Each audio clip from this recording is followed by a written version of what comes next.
What's up, Packer fans? Welcome to my new YouTube channel. I'm Tramel and I'll be making weekly videos about the Green Bay Packers. I'll be covering all the latest news and all the updates, so be sure to like and subscribe to my new YouTube channel. Now today in this video, I'll be talking about the Green Bay Packers 2018 possible free agent signings and whether the Packers should go after them or not. First up on the list, we have Muhammad Wilkerson. On February 28, 2018, Muhammad Wilkerson was released by the New York Jets. Wilkerson is now on the free agency market. The Green Bay Packers have a lot of interest in signing him. I believe the Packers will sign him because, one, Wilkerson landed in Green Bay and he had a team dinner with the Packers staff. Now, he didn't leave with a signing, but he did say he's still interested in signing with us. Also, he'll be reunited with his former defensive coordinator and Mike Pettine, which he played for in his first 2 seasons in the league with the New York Jets.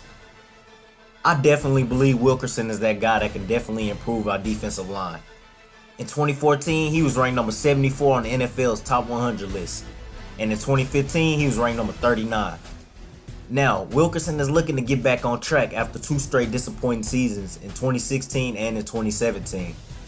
I believe being in a new environment and reuniting with his former defensive coordinator, he'll get back on track and become the dominant force he once was, especially playing alongside Mike Daniels and Kenny Clark and that young defensive line. I'm all in on the Green Bay Packers signing him. Now next up on the list, we have Donte Moncrief. Donte Moncrief is now on the free agency market and he's entering his 5th season in the NFL. If the Packers choose to move on from Randall Cobb or Jordy Nelson, which we'll talk about in another video, he could be that guy that the Packers replace one of them with. Donte Moncrief is coming off 2 straight disappointing seasons as well.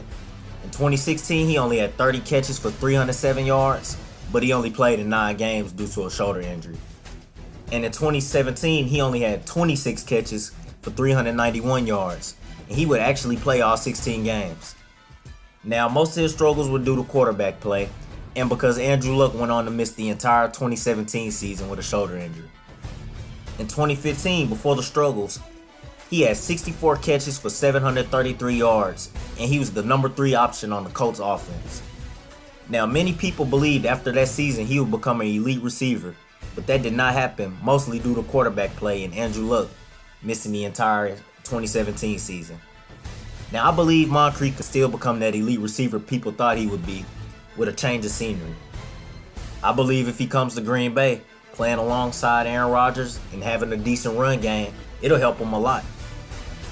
I believe he'll be a good replacement for Randall Cobb or Jordy Nelson if one of them were to part ways. The Packers could possibly steal him for cheap due to his performance in the previous 2 years. Now next up on the list, we have Trumaine Johnson.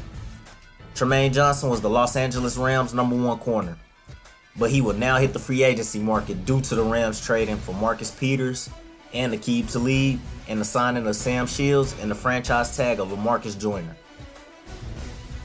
Now, Trumaine Johnson is considered the top corner on this year's free agency market. He has been franchise tagged for 2 years in a row with the Rams, and now he's looking for a huge payday since he's the top corner on this year's market. He is a corner that has star tendencies, but he also has his flaws as well. He had a decent season in 2017. He had 65 tackles and 2 interceptions, but he also gave up the 5th most yards by a cornerback in 2017, allowing 759. I honestly think Johnson is a good corner, but I don't believe he's worth the price tag he's asking for. I believe the Packers should pass up on him this offseason. Now next up on the list, we have Aaron Colvin. Aaron Colvin is a very good slot corner. He is a very good blitzer. He once recorded 4 sacks in the 2015 season as a slot corner, and in 2017, he did not allow any touchdowns. He is now on the free agency market entering his 4th season, and I honestly believe you can compare him to Casey Hayward. Because in Hayward's first season in Green Bay, he played most of his snaps in the slot because he played with 2 very good corners in Tramon Williams and Sam Shields.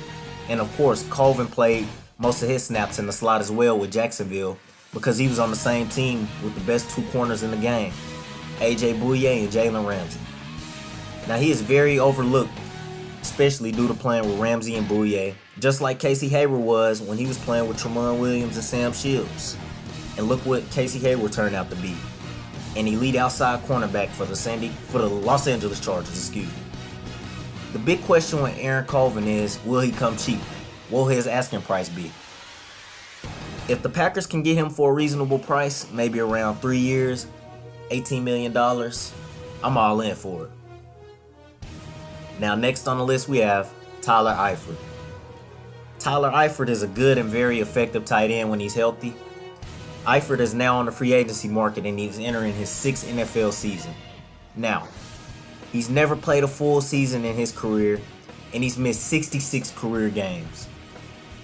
Eifert has only had one spectacular season in his career, which came in 2015, where he caught 52 passes for 615 yards and 13 touchdowns and playing only 13 games. He was ranked the top 5 tight end in fantasy football that year. Now, Eifert has proven that he can play at a high level, but his injury history is a big concern for the Green Bay Packers. I believe the Packers should pass up on him due to his injury history and lack of cap space. Now, next up on the list was Aqib Talib, but he just got traded to the Los Angeles Rams, so we will not be getting him this offseason. Now, next up on the list is Jimmy Graham. Jimmy Graham is expected to part ways with the Seattle Seahawks and hit the free agency market.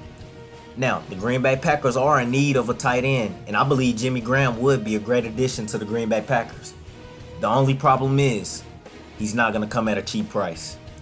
Jimmy Graham is still an elite tight end in this league, but I do not believe the Packers should use their cap space to give him a huge contract due to his injury history and his small decline of production. I believe our focus should be more on the defensive side of the ball in free agency, and I believe we should go get a tight end somewhere in the draft. Next up on the list we have Malcolm Butler. Malcolm Butler has hit the free agency market after being benched in the 2017 Super Bowl against the Philadelphia Eagles. Malcolm Butler, just like Tremaine Johnson, is looking for a huge payday. I believe Malcolm Butler is a slightly above average corner. I do not believe he's worth the price tag he's looking for, and I want the Green Bay Packers to avoid him this season. I believe if we're going to fix our struggles at the corner position, we will definitely need to get an elite corner, and I do not believe Malcolm Butler is that guy. Last but not least, Julius Peppers. Now, Julius Peppers is a free agent and he has not decided whether he wants to return to football or not this upcoming season. Julius Peppers is a former Packer. He spent 3 seasons in Green Bay where he had some decent years. He would then leave to the Carolina Panthers the next season in 2017 at age of 37, where he would have a great season. He recorded 11.5 sacks on that stellar Panthers defense. Julius Peppers will be 38 years old going into this season, but he still proved he's got some gas left in the tank. I believe he could possibly make a return to Green Bay. 1, he wants to win a Super Bowl. 2, he played in Green Bay before. And 3, he will come at a cheap price for the Packers. So by signing Peppers, you get a productive veteran for a low price.